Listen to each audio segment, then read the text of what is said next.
बिस्मिल्लाहिर्रहमानिर्रहीम। जी, second part में lecture के बच्चे हम लोग अब डिटेल डिस्क्रिप्टिव स्टडी करेंगे, जिसके अंदर हम लोग स्टमक की डिफरेंट डिजीज़ेज़ को डिस्कस करेंगे, जिसमें 2 बहुत इंपॉर्टेंट हैं। एक तो है आपकी पेप्टिक अल्सर डिजीज़ और दूसरे आपके जो गैस्ट्रिक नियोप्लाज़म्स होते हैं। लेकिन बाकी टॉपिक्स भी, इसका ये मतलब नहीं है कि वो अनइम्पॉर्टेंट है, करने हमने वो भी है। तो बच्चे सबसे पहले हम लोग देखते हैं कि जो आपका गैस्ट्राइटिस होता है, तो उसकी 2 ब्रॉड टाइप्स कौन-कौन सी होती हैं। गैस्ट्राइटिस की बच्चे बेसिकली 2 टाइप्स होती हैं, एक होता है टाइप ए, दूसरा होता है टाइप बी। टाइप ए जो है that is basically auto immune. ये ऐसे याद रखिएगा कि जो टाइप ए है तो that starts from A and A for auto immune, ठीक है? इस चीज़ को आपने मिक्स नहीं करना, अक्सर बच्चे ऑटो इम्यून को बी में कर देते हैं। नो, टाइप ए जो है वो ऑटो इम्यून है और वो ए है, और जो टाइप बी है वो एच पाइलोरी एसोसिएटेड है। दूसरी चीज एक यहाँ पे क्लियर कर दूं कि इसमें जो मोर कॉमन फॉर्म है वो टाइप बी गैस्ट्राइटिस की है। टाइप ए गैस्ट्राइटिस की जो फॉर्म है वो ज्यादा कॉमन नहीं है, टाइप ए की ज्यादा कॉमन नहीं है, ठीक है? अब हम लोग टाइप ए और टाइप बी का जो है वो कंपैरिजन करते हैं। तो सबसे पहले मैं आप लोग को ये बता दूं कि इसकी जो कॉजेटिव फैक्टर है वो क्या कहा गया है, जो मैंने अभी आपको बताया कि टाइप ए जो है वो ऑटो इम्यून है और जो टाइप बी है वो एच पाइलोरी एसोसिएटेड है। दूसरा फीचर बच्चे आप लोग को इसके अंदर इंपॉर्टेंट ये बताता चलूं इसकी डिस्ट्रीब्यूशन का, या आप ये कह लें कि जो इसकी एबंडेंस है वो क्या है। तो आप इसके अंदर लिखेंगे कि ये बेसिकली लेस कॉमन है और ये जो है बच्चे ये दिस इज मोर कॉमन। अच्छा, उसके बाद बच्चे ये सारे फीचर्स आप लोग ये मत समझिएगा कि फोर्थ ईयर के अंदर रॉबिन्स के अंदर आप लोग पढ़ के आए हैं तो अब आप लोगों ने दोबारा पढ़ने नहीं है। सर्जरी के अंदर किसी भी किस्म का क्वेश्चन आ जाता होता है और खास तौर पे वाइवा के लिए बहुत इंपॉर्टेंट है। और सबसे बढ़ के बच्चे जो हमारा अल्टीमेट गोल है कि बीइंग अ गुड क्लिनिशियन, तो क्लिनिकली आप लोग को ये चीज़ों का लाजमी पता होना चाहिए। अच्छा, उसके बाद बच्चे आप ये देखें कि पैटर्न ऑफ डिस्ट्रीब्यूशन क्या है, या बेसिकली जिसके अंदर हम लोग कह रहे हैं कि ये किस किस जगह की इन्वॉल्वमेंट को शो करता है। तो जो टाइप ए वाला है ये आपकी फंडस के अंदर और जो कॉर्पस होती है, कॉर्पस से मुराद क्या होता है बच्चे? कॉर्पस का मतलब है ट्रंक या बॉडी वाला पार्ट जो कि स्टमक का है। उसके बाद आप ये देखें कि जो टाइप बी होता है बेसिकली ये एंट्रम एंट्रम के अंदर इन्वॉल्वमेंट होती है इसकी। और दूसरी एक बहुत इंपॉर्टेंट बात ये कि ये मल्टीफोकल होता है। मल्टीफोकल से मुराद अब आपको पता चल रहा है कि क्या है, कि ऐसे फोसाई बने होंगे डिफरेंट गैस्ट्राइटिस के, लेकिन फंडस और कॉर्पस वाले में एंट्रम की इन्वॉल्वमेंट नहीं होती और डिफ्यूज एक बड़ा सा अल्सर आपको, या गैस्ट्राइटिस का जो आपको अल्सर नहीं, सॉरी, बेसिकली जो क्रॉनिक इन्फ्लेमेशन का एक साइट होगी वो मिलेगी। ठीक हो गया? लेकिन उसके अंदर भी आपको पैचेस मिल सकते हैं, ऐसी बात नहीं है, लेकिन मल्टी फोकैलिटी जो है वो टाइप बी का ज्यादा इंपॉर्टेंट फीचर है। उसके बाद आप लोग फर्दर फीचर्स के ऊपर अगर आ जाए, हम लोग इसको साथ साथ कंपेयर करते जाते हैं। तो आप ये देखें कि जो एंटीरोक्रोमेफिन सेल का हाइपरप्लेजिया है, ईसीएल का हाइपरप्लेजिया, वो किसके अंदर ज्यादा कॉमन है? तो वो ज्यादा कॉमन है ऑटो इम्यून के अंदर, मोर कॉमन है, ठीक है? और टाइप बी के अंदर आपको रेयरली मिलता है। दूसरे डिफरेंस पे बच्चे अगर आप आए, दूसरा मतलब इस जगह का, वैसे तो हम चौथे पांचवें डिफरेंस पे हैं कि पैराइटल सेल की सूडो हाइपरट्रफी आपको कहाँ पे मिलती है, ठीक है? पैराइटल सेल्स की ट्रूली कोई हाइपरट्रफी ऐसी होती नहीं है, उसको हम लोग सूडो कहते हैं क्योंकि वो उसके अंदर जो इन्वॉल्वमेंट होती है इंक्लूजन की वो बहुत ज्यादा हो जाती है, तो ऐसी अपीयरेंस मिलती है कि जैसे हाइपरट्रफी सेल है। तो पैराइटल सेल की सूडो हाइपरट्रफी आपको कॉमनली मिलती है ऑटो इम्यून वाले के अंदर, और इसके अंदर रेयर है। तीसरा इंपॉर्टेंट फीचर जो आपको इसको सेल के मुताबिक ही आपको बता रहा हूँ, दैट इज बेसिकली जो ऑक्जेंटिक ग्लैंड्स जो होते हैं, तो उनकी आपको ज्यादा पॉपुलेशन किसके अंदर मिलती है? ऑक्जेंटिक ग्लैंड्स की इन्वॉल्वमेंट, पॉपुलेशन नहीं, बेसिकली आप इन्वॉल्वमेंट कह लें, तो वो ज्यादा कॉमन है ऑटो इम्यून के अंदर और एच पाइलोरी एसोसिएटेड के अंदर। ऑक्जेंटिक जो ग्लैंड्स हैं या ऑक्जेंटिक जो सेल्स हैं उनकी इन्वॉल्वमेंट जरा कम है। उसके बाद दोबारा हम आ जाते हैं नेक्स्ट फीचर्स के ऊपर, इसको हम लोग कंपेयर करते हैं। तो नेक्स्ट फीचर बच्चे आपका बनता है कि इन्फ्लेमेटरी चेंजेस जो हैं वो आपको किस किस्म की मिलेंगी, इन्फ्लेमेटरी अपीयरेंसेस आपको किस किस्म की मिलेंगी। तो टाइप ए वाला जो है इसके अंदर आपको लिम्फोसाइट्स प्लस प्लाज्मा सेल्स की प्रोडोमिनेंस मिलेगी, और जो एच पाइलोरी इंड्यूस्ड है इसके अंदर आपको एक्टिव इन्फ्लेमेशन मिलेगी। तो एक्टिव इन्फ्लेमेशन के जो प्रिडोमिनेंट सेल्स होंगे यानी कि वो आपको न्यूट्रोफिल्स इसके अंदर आपको मिलेंगे, क्योंकि न्यूट्रोफिल्स वैसे भी बैक्टीरिया के अगेंस्ट यानी कि पायोजेनिक इन्फेक्शन के अगेंस्ट ज्यादा एक्टिव होते हैं कंपेयर टू लिम्फोसाइट्स और प्लाज्मासाइट्स जो कि क्रॉनिक इन्फ्लेमेटरी कैरेक्टरिस्टिक्स को शो करते हैं। दूसरी एक और चीज आप लोगों ने यहाँ पे साथ ही मेंशन करनी है कि बैंड लाइक लीजन्स आपको मिलते हैं, ठीक है? बैंड लाइक लीजन्स का अगर आपको कॉन्सेप्ट यहाँ पे क्लियर नहीं भी होता, दैट्स गोइंग टू वर्क, उसकी वजह ये है कि ये हिस्टोपैथोलॉजिकली ज़्यादा कैरेक्टरिस्टिकली आपको नजर आता है। फिर आप लोग देखें कि डेप्थ ऑफ इन्वॉल्वमेंट कितनी होती है, कितनी डेप्थ इन्वॉल्व होती है। तो आप ये देखें कि एच पाइलोरी इंड्यूस्ड के अंदर आपको सिर्फ सुपरफिशियल लेयर्स की इन्वॉल्वमेंट मिलती है, डीप लेयर्स की इन्वॉल्वमेंट नहीं मिलती।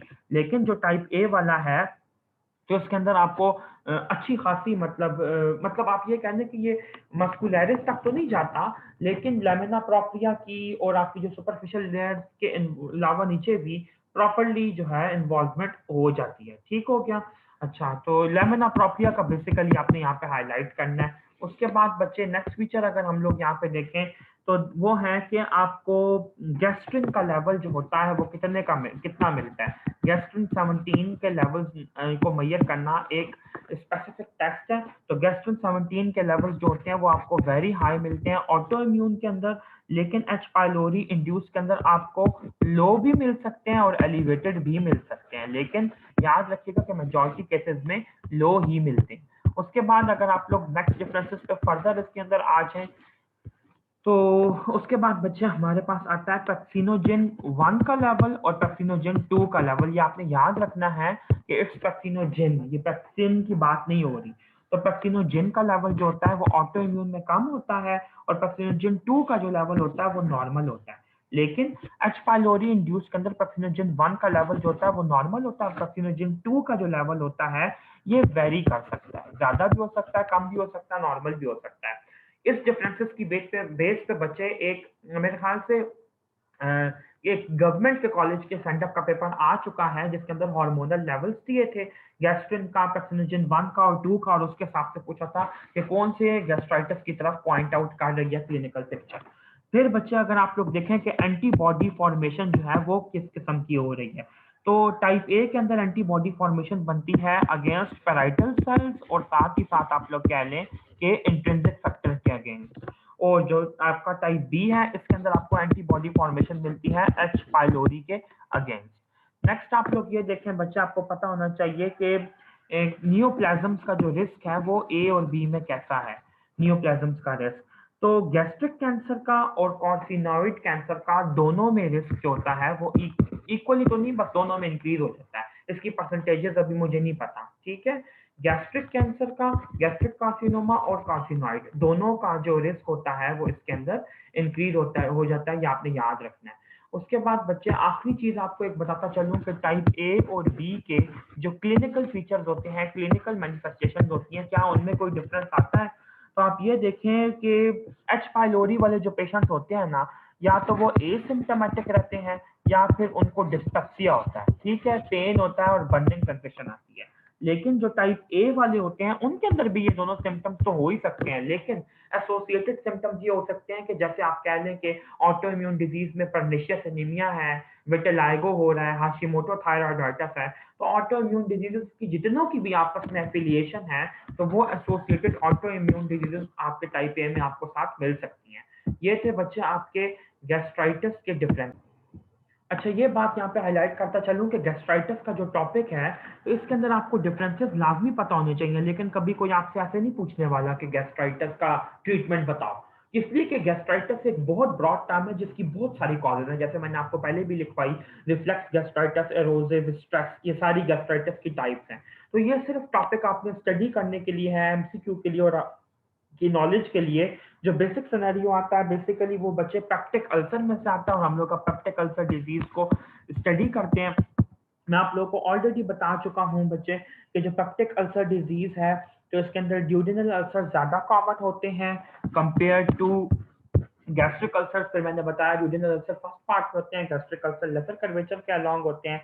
उसके अलावा बच्चे आप ये देखें कि peptic ulcer disease for example अगर कहीं पे एक्टोपिक टिश्यू मिलता है गैस्ट्रिक म्यूकोसा का, जैसे मैकल्स डायवर्टिकुलम के अंदर या एसोफेगस के अंदर, तो इन दोनों जगहों पे भी आपको पेप्टिक अल्सर डिजीज की मैनिफेस्टेशन सामने आ सकती है। बेले के अकॉर्डिंग और रॉबिन्स के according to most important risk factors जो कि बताए गए हैं, एक है एच पाइलोरी का इन्फेक्शन और दूसरा है बच्चे एनसेड। ये आपने हमेशा याद रखने हैं कि दोनों इन्फेक्शन बहुत ज्यादा कॉमन है। इसके अलावा बच्चे आपको ये पता होना चाहिए कि पेप्टिक अल्सर डिजीज का जो पीक इंसिडेंस होता है वो हमेशा ओल्ड एज के अंदर पाया गया है, और ओल्ड एज के भी मैन के अंदर पाया गया, फीमेल्स के अंदर इतना इंसिडेंस इसका ज़्यादा नहीं पाया गया। उसके बाद बच्चे आपको ये बता दूं कि एक टर्म प्रॉफ में भी पूछी जाती है जब गैस्ट्रिक पेप्टिक अल्सर डिजीज का क्वेश्चन आए, कि फॉर एग्जांपल अगर ये किसी बंदे का स्टमक है ऐसे करके, ठीक है, और ये ड्यूडेनम है ऐसे करके, तो आप ये देखें कि जो मैंने ड्यूडेनम बनाई है इसका खास तौर पे फर्स्ट पार्ट को मैं लेबल कर देता हूँ, एक सेकेंड, ये फर्स्ट पार्ट है, इसको अगर मैं आपको लेबल करके दिखाऊं, तो बल्कि इसका क्रॉस सेक्शन मैं ना यहाँ से काट के दिखाता हूँ, सुपीरियरली मैं आप लोगों को दिखाता हूँ कि कैसे अपेयर होगी। अगर मैं इसको सुपीरियरली पकड़ूं तो देखें इसका एक एंटीरियर साइड होगा, एक पोस्टीरियर, दो लैटरल साइड होता, तो ऐसे रेक्टेंगुलर नहीं है, बेसिकली ये ओवल ही होता है ऐसे करके। तो आप देखें कि इसका एक एंटीरियर साइड है, एक पोस्टीरियर साइड है। इन केस मैं आपको ये बता रहा हूँ कि अगर आपके जो यहाँ पे एक अल्सर है पोस्टीरियरली, और यहाँ पे एंटीरियरली भी एक अल्सर है, अगर ये साइड पे इस पॉइंट पे आपस में आके मिल जाते हैं, तो यहाँ पे जो आपका कॉन्टिन्यूस एक लैटरल अल्सर पे ट्रेवल करता है, इसको आप लोग कह देते हैं कि they are basically kissing ulcer. ठीक है, मुझे अच्छे तरीके से याद है जो हमारे पुराने एचओडी थे डॉक्टर शहजाद अवैस, उन्होंने वाइवा में पूछा था मेरे एक फेलो से कि what are kissing ulcers in PUD. तो एंटीरियर और पोस्टीरियर साइड पे, दोनों साइड पे अगर अल्सर आपस में मिल जाए एक जगह पे, तो उसको किसिंग अल्सर कह देते हैं। दूसरी चीज हमेशा हमेशा जो आपने याद रखनी है, बहुत इंपॉर्टेंट प्रॉफ का क्वेश्चन है, इसको मैं जितना ज्यादा हाईलाइट करूं ये कम होगा, कि जितने भी एंटीरियर ड्यूडेनल अल्सर्स होते हैं तो इनका चांस ज्यादा होता है परफोरेशन का, ठीक है, और जितने भी आपके पोस्टीरियर अल्सर्स होते हैं इनका चांस होता है ब्लीड करने का। ये बहुत इंपॉर्टेंट क्वेश्चन है। अब इसकी वजह क्या है बच्चे? बेसिकली वजह यह है कि फर्स्ट पार्ट ऑफ ड्यूडेनम के इमीडिएटली बिहाइंड, यहाँ पे मैं यहाँ पे इसको शो कर रहा हूँ ब्लैक कलर में ऐसे, ये आपकी रन करती है इसके पीछे गैस्ट्रोड्यूडेनल आर्टरी। तो गैस्ट्रोड्यूडेनल आर्टरी जो है, जब अब अल्सर की म्यूकोजा पे अल्सर है ना, वो परफोरेट कर करके मतलब गया सब म्यूकोजा में, सब म्यूकोजा से मस्कुलरिस एक्सटर्ना में, और मस्कुलरिस एक्सटर्ना से सीरोजा में। तो सीरोजा के पीछे आपकी जो आर्टरी गुजर रही है दैट इज बेसिकली गैस्ट्रोड्यूडेनल आर्टरी। तो इसकी परफोरेशन, इसकी भी इन्वॉल्वमेंट होगी और ब्लीडिंग स्टार्ट हो जाएगी जीआईटी के अंदर, ठीक है, जिसकी वजह से अपर जीआईटी ब्लीड या हिमेटेमेसिस की कंप्लेन आपको मिल सकती है। लेकिन जो एंटीरियर वाले अल्सर्स होते हैं, चूंकि ये परफोरेट कर जाते हैं, इनकी वजह से क्या होगा, आपको एयर अंडर डायफ्राम मिलेगी। ये चीज आपने याद रखनी है, ठीक है। जब भी इनकी यहाँ पे परफोरेशन होगी, एयर जाएगी ऊपर की तरफ because of its less density, और यहाँ पे एयर जमा हो जाएगी, तो एयर अंडर डायफ्राम का सिनेरियो बहुत कॉमनली आता है। और बच्चे याद रखिएगा, कभी भी एयर अंडर डायफ्राम का सिनेरियो आए तो आपने ये नहीं लिखना कि, मतलब सिर्फ ये नहीं लिखना कि perforation due to peptic ulcer disease. आप बहुत अच्छा आंसर होगा अगर आप लोग लिखें perforation due to peptic ulcer disease, most probably due to the anterior wall involvement of duodenum, ठीक है। यानी कि आप ये भी साथ एक्सप्लेन कर रहे हैं कि एंटीरियर वॉल के अल्सर जो हैं वो कॉमनली परफोरेट करते हैं। उसके बाद बच्चे अगर बेले के अकॉर्डिंग ही मैं इसकी हिस्टोपैथोलॉजी के ऊपर आ जाऊं, तो हिस्टोपैथोलॉजी में आपको सिर्फ इसने ये बताया कि अल्सर के मार्जिन, अगर अल्सर बन चुका हुआ है तो उसके अंदर आपको हीलिंग मार्जिन भी मिल सकते हैं। ये इतनी कोई सिग्निफिकेंट यहाँ पे बेले ने हाईलाइट नहीं की, इन्वेस्टिगेशन के मोड में अगर कोई दी हो तो वो फिर मैं ज्यादा एक्सप्लेन करके बताऊंगा। उसके अलावा बच्चे आपको ये बताता चलूं कि एक सेकेंड जी, जो पॉइंट में एक इम्पॉर्टेंट मिस कर रहा था वो हाईलाइट करता चलूं कि जो गैस्ट्रिक अल्सर्स होते हैं तो इनका चांस, इनका एसोसिएशन मैलिग्नेंसी के साथ बहुत कॉमनली होता है, ठीक है। जबकि जो ड्यूडेनल अल्सर्स होते हैं इनका ज्यादा कॉमनली चांस जो आपकी कॉमन पेप्टिक अल्सर डिजीज होती है इससे ही होता है। ऐसी बात नहीं है कि पेप्टिक अल्सर डिजीज में आपको गैस्ट्रिक अल्सर नहीं मिल सकता, बिल्कुल मिल सकता है, लेकिन एसोसिएशन तो देखें बच्चे, इसी को कहते हैं कि वेरियस स्टडीज जो हमने की हैं उससे हमें पता चलता है कि जो गैस्ट्रिक अल्सर्स होते हैं उनका ज्यादा मतलब एसोसिएशन जो है वो मैलिग्नेंट चेंजेस के साथ है, कि स्टमक में मैलिग्नेंट चेंजेस तब तक आ चुकी होती हैं, ठीक हो गया। उसके बाद बच्चे आपको ये पता होना चाहिए कि क्लिनिकल फीचर्स में पेन मैं बता चुका हूँ मोस्ट कॉमन सिम्टम है, पीरियोडिसिटी जो है वो बहुत ज्यादा कॉमन है, और साथ ही साथ वेट लॉस भी हो सकता है। वॉमिटिंग जो है वो नोटेबल फीचर इतना नहीं है जब तक स्टीनोसिस ना हो जाए किसी बंदे को, गैस्ट्रिक आउटलेट का खास तौर पे। और ब्लीडिंग जो है वो सारे अल्सर्स के अंदर टेंडेंसी है कि वो किसी भी वक्त ब्लीड कर सकते हैं।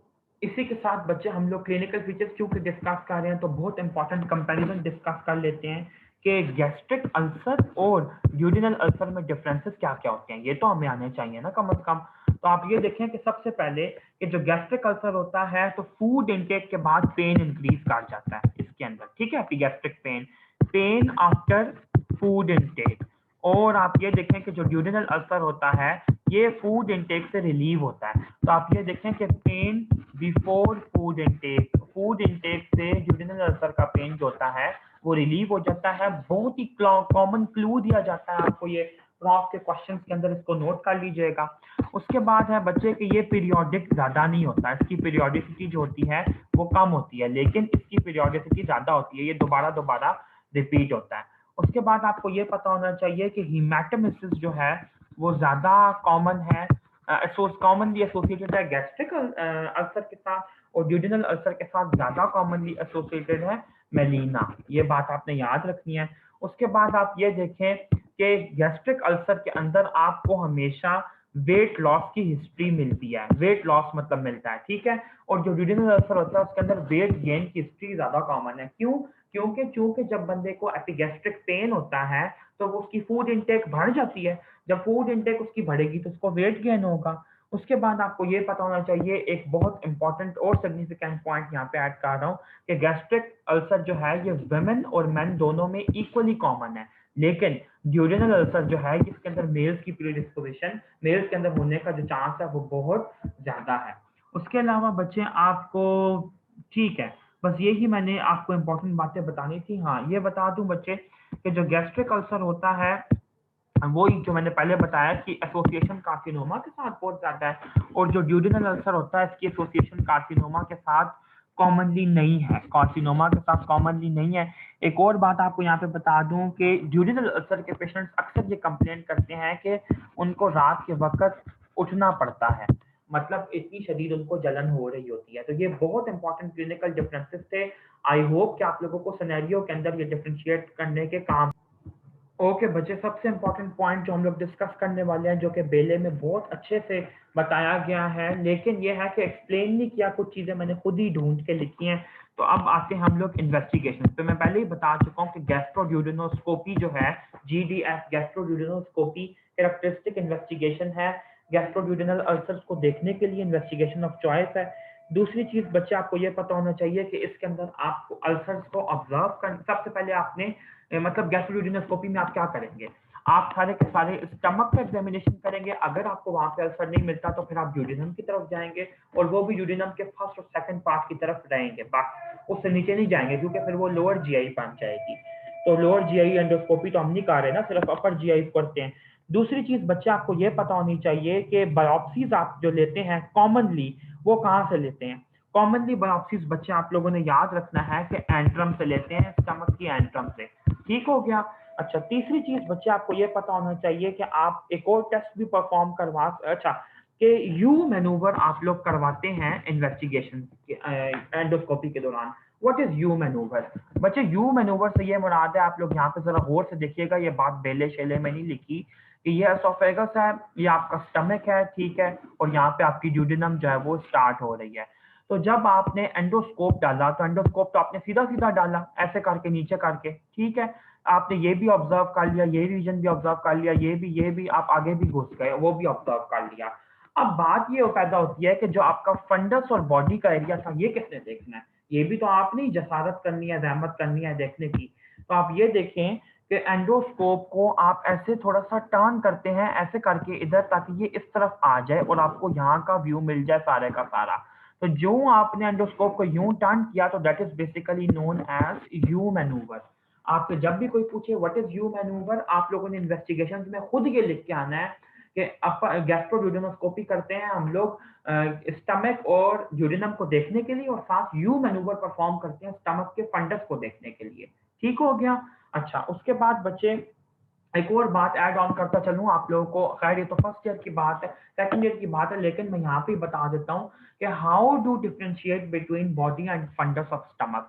ये सारी बॉडी है, ये सारा फंडस है। तो फंडस को आप आम बच्चों से कभी भी पूछो कि फंडस क्या होता है, तो वो कहेंगे जो उभरा हुआ पोर्शन होता है, जो बल्ज पोर्शन होता है, जो प्रोट्रूडेड पोर्शन होता है। नहीं, ये तो डेफिनेशन नहीं है इसकी। याद रखना कि यहाँ पे इमेजिनरी लाइन ड्रॉ करो, ठीक है। ये स्टमक का जो एंड है इसको हम कार्डिक एंड कहते हैं ना, तो कार्डिक एंड के लेवल पे हॉरिजॉन्टल लाइन से ऊपर जितना भी पार्ट बनता है ये वाला, यानी कि this would be your fundus, और उसके नीचे वाला सारा पार्ट को हम लोग कॉर्पस या बॉडी कहते हैं। तो ये 3-4 इंपॉर्टेंट बातें जो मैंने बताई हैं इसको लाजमी हाईलाइट करना। उसके बाद बच्चे इन्वेस्टिगेशन के अंदर आपने एक और बात लाजमी लिखनी है कि आप लोग टेस्ट परफॉर्म करते हैं, CLO टेस्ट। CLO टेस्ट से क्या मुराद है? कैम्पाइलोबैक्टर लाइक ऑर्गेनिज्म टेस्ट। बच्चे ये टेस्ट बेसिकली इस वजह से है क्योंकि कैम्पाइलोबैक्टर और एच पाइलोरी जो होते हैं ये जरा कॉमा शेप्ड या फिर आप कह लें कि स्पाइरल अपेयर होते हैं।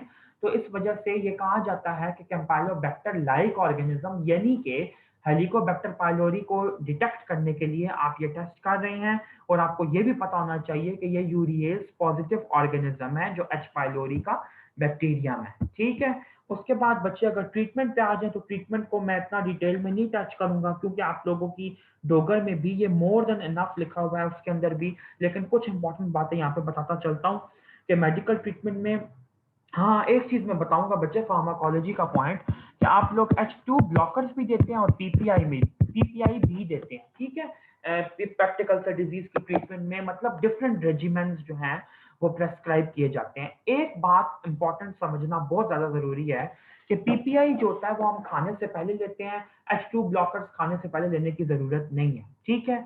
दूसरी एक बहुत इंपॉर्टेंट बात बता दूं कि जो H2 ब्लॉकर्स होते हैं तो फूड इनटेक के बाद, ठीक है, फूड इनटेक के बाद जो एसिड सिक्रीशन होती है उसको कम करने में हेल्प करते हैं। लेकिन ये इनका जो होता है ना बेजल सिक्रीशन, फॉर एग्जांपल अगर आप खाना पीना किया, वर्कशॉप की, 2 घंटे लगाए, उसके बाद आप सो गए, तो सोने के दौरान या आप ये कह लें कि जब आप खाना नहीं खाते और उस दौरान जो सिक्रीशन हो रही होती है एसिड की उसको हम कहते हैं बेजल सिक्रीशन। तो बेजल सिक्रीशन को इनहिबिट करने के लिए H2 ब्लॉकर्स का कोई रोल नहीं है। ये आपकी बिग कैटजन की लाइन है, इसको याद कर लीजिए। तो पीपीआई जो होते हैं वो इस मामले में बहुत ज्यादा अच्छे हैं कि ये बेजल सिक्रीशन को भी कम करते हैं और नंबर 2 ये आफ्टर फूड इनटेक AFI की एसिड सिक्रीशन को भी कम करते हैं अगर आप खाने से पहले इनको दें, ठीक है। दूसरी चीज आपको ये पता होनी चाहिए, एक एमसीक्यू आ जाता है कि पीपीआई एक बंदा ले रहा है लेकिन उसको एसिडिटी के और हार्ट बर्न के सिम्टम्स अभी तक आ रहे हैं, तो इसकी कॉमन वजह क्या होगी? बच्चे याद रखिएगा कि most common cause of PPI failure क्या है? Most common cause of PPI failure, और पीपीआई फेलियर की मोस्ट कॉमन कॉज क्या है बच्चे? नोट कर लीजिए इसको, कंप्लायंस। पेशेंट की कंप्लायंस ठीक नहीं है, या तो वो खाने के बाद गोली ले रहा है या फिर वो खाने से 10 मिनट 15 मिनट पहले ले रहा है। जो ऑप्टिमम टाइम बिग कैटजन के अकॉर्डिंग है वो है 1 आवर का, खाने से 1 घंटा पहले लें। हम लोग आम क्लिनिकल प्रैक्टिस में पेशेंट्स को 45 मिनट पहले और आधा घंटा पहले कह रहे होते हैं, क्योंकि हम ये कहते हैं कि अगर हम 1 घंटा पहले कहेंगे तो मरीज कहेगा कि ये किस तरह का डॉक्टर है, 1 घंटा पहले मैं दवाई लूं और फिर मैं खाना दूं, ये डॉक्टर गलत कह रहा है। और जो डॉक्टर उसे ये कहेगा कि 30 मिनट और 45 मिनट पहले लें तो वो उसकी बात सुनेगा, क्योंकि उसके लिए तो आसान होगा ना ये करना। तो ये देखें बच्चे कि गलत चीज को प्रेस्क्राइब नहीं करना। बिग कैटजन की ये लाइन है कि 1 आवर सबसे ऑप्टिमम टाइम है, लेकिन 45 मिनट चले ठीक है अगर बहुत ही आग मची हुई है और पेशेंट को आराम नहीं है और उसको तकलीफ है बहुत ज्यादा, मतलब वो नहीं फॉलो करना चाहता आपके रूल्स, तो फिर उसके अंदर खुद ही खराबी पैदा होगी, हम क्या कर सकते हैं। चलो उसके बाद एक और बात याद रखना कि पेप्टिक अल्सर डिजीज का एक और बहुत बड़ा मसला है कि इसके अंदर रिलैप्स जो होता है वो बहुत कॉमन है, ठीक है। रिलैप्स जो है वो एक यूनिवर्सल प्रॉब्लम है पेप्टिक अल्सर डिजीज का। जब भी आपसे कोई पूछे कि पेप्टिक अल्सर डिजीज का ट्रीटमेंट कराया है, अब इसके बाद मसला क्या आ सकता है, तो that would be the relapse of that disease again, ठीक हो गया। उसके बाद बच्चे आप लोगों को ये बताता चलूं कि ऑपरेशंस जो होते हैं इसके लिए जो हम करते हैं उनको थोड़ा सा हम लोग हाईलाइट। ओके बच्चे, अब आपको एक और इम्पोर्टेंट बात बताता चलूँ, बहुत एक इम्पोर्टेंट, आप लोगों को नोट लिखवा रहा हूँ कि कभी भी आपसे पूछा जाए कि पेप्टिक अल्सर डिजीज का सर्जिकल ट्रीटमेंट क्या क्या हो सकता है, how can you manage it surgically, तो आपने ये वाली हेडिंग देनी है, ठीक है, और इसके नीचे ये वाली डिस्क्रिप्शन लिखनी है। अगर आप इसको एक्सप्लेन न भी करें या एक एक लाइन में एक्सप्लेन कर दें जिस तरह मैं फर्दर अभी बताऊंगा, तो वो मोर देन एनफ होगा, ठीक है, अगर 2-3 मार्क्स का क्वेश्चन आता है। तो ये देखें कि आपका पेप्टिक अल्सर डिजीज के ट्रीटमेंट के लिए सर्जिकल ऑप्शन क्या क्या अवेलेबल है। नंबर 1 पे अवेलेबल है बच्चे वेगोटमी, ठीक है। नंबर 2 पे बच्चे अवेलेबल है गैस्ट्रेक्टमी। अच्छा, नंबर 3 पे अवेलेबल है आपके पास ग्राहम्स ओमेंटल पैच। और ग्राहम्स ओमेंटल पैच तो मैंने खुद होते देखा है जिन्ना हॉस्पिटल के अंदर। उसके बाद बच्चे आप ये देखें कि चौथा जो प्रोसीजर आप लिख सकते हैं कि suture ligation of gastroduodenal artery। suture suture ligation of gastroduodenal artery अगर अल्सर पोस्टीरियरली परफोरेट कर जाता है उससे। और पांचवा प्रोसीजर है under running and ulcer base. ठीक है, ये 5 हेडिंग्स आपने देनी है कि the following surgical options are available for the treatment of PUD ulcer. ठीक है, अल्सर बेस। अब आप ये देखें कि इसके आगे फर्दर में क्या क्या लिख रहा हूँ। वेगोटमी चूंकि 3-4 तरह की होती है, इसलिए मैं इसको मेंशन करूंगा कि एक होती है ट्रंकल वेगोटमी। इसमें पूरा का पूरा जो ट्रंक होता है उसको आप काट देते हैं। लेकिन बच्चे ये जो बात मैं बता रहा हूँ उसको नोट कीजिए। ट्रंकल वेगोटमी का फायदा ये है कि इसकी वजह से एसिड सिक्रीशन तो बहुत हद तक कम हो जाती है। लेकिन इसका सबसे बड़ा बच्चे नुकसान ये है कि इसकी वजह से स्टमक की मोटिलिटी जो होती है वो डिस्टर्ब हो जाती है। क्योंकि पैरासिम्पथेटिक नर्वस सिस्टम यानी कि वेगस नर्व भी स्टमक की कॉन्ट्रैक्टाइल एक्शन के लिए रिस्पॉन्सिबल है। तो ट्रंकल वेगोटमी की वजह से साइड इफेक्ट्स जो होते हैं वो 10 to 20% आते हैं। और रिकरेंट अल्सरेशन का चांस जो है वो भी तकरीबन 2 to 7% है। उसके बाद नेक्स्ट जो बच्चे आपकी वेगोटमी आती है दैट इज सेलेक्टिव वेगोटमी, जिसके अंदर कुछ सेलेक्टिव ब्रांचेस को काटा जाता है जो कि उस रीजन में जा रही हैं। तो सेलेक्टिव वेगोटमी के अंदर भी यही है कि स्टेसिस का चांस होता है थोड़ा, स्टमक की मोटिलिटी को खराब होने का चांस होता है। और दूसरी बात ये कि इसके अंदर भी रिकरेंट अल्सरेशन का चांस हो सकता है। इसलिए सबसे ज्यादा जो अच्छी और प्रेफरेबल वेगोटमी है वो कही गई है कि हाईली सिलेक्टिव है कि आप सिर्फ और सिर्फ उस रीजन को की वेगोटमी करें जहाँ पे अल्सर मौजूद है। और बाकी एरिया की ना करें। इससे मोटिलिटी पे इफेक्ट नहीं पड़ता। स्टमक की मोटिलिटी बहाल रहती है जैसे कि वो पहले 2 में इफेक्ट हो रही थी, इसमें वैसे नहीं होती। दूसरा, रिकरेंट अल्सरेशन का चांस इसके अंदर बहुत कम है। यानी कि ट्रंकल और सिलेक्टिव वेगोटमी में रिकरेंट अल्सरेशन का चांस तकरीबन 2 to 10% था, हाईली सिलेक्टिव में 1%। ठीक है, तो हाईली सिलेक्टिव वेगोटमी आपने लिखना है। इसके अलावा बच्चे आपको ये पता होना चाहिए कि गैस्ट्रेक्टमी जो होती हैं 3 तरह की हो सकती हैं। कौन कौन सी? एक होती है बिलरॉथ 1, दूसरी होती है बिलरॉथ 2 और तीसरी होती है सब टोटल। तो बिलरॉथ की अगर बात की जाए तो बिलरॉथ 2 जो गैस्ट्रेक्टमी होती है वो प्रेफरेबल होती है। और आप लोगों को ये पता होना चाहिए कि इसके अंदर होता क्या है। जो बिलरॉथ 1 गैस्ट्रेक्टमी होती है बच्चे, इसके अंदर लोअर हाफ हम लोग रिमूव कर देते हैं स्टमक का। ठीक है, मैं एक दफा आप लोगों को ड्रॉ करके दिखा दूं ताकि यहाँ पे चीज क्लियर हो जाए। ये अगर स्टमक है, ठीक है, यहाँ पे ड्यूडेनम है और ये जजनम है फॉर एग्जाम्पल। ठीक है, तो अब आप देखें क्या होता है। ड्यूडेनम के साथ 4 पार्ट होते हैं, यहाँ पे मैं ऐसे शो कर देता हूँ।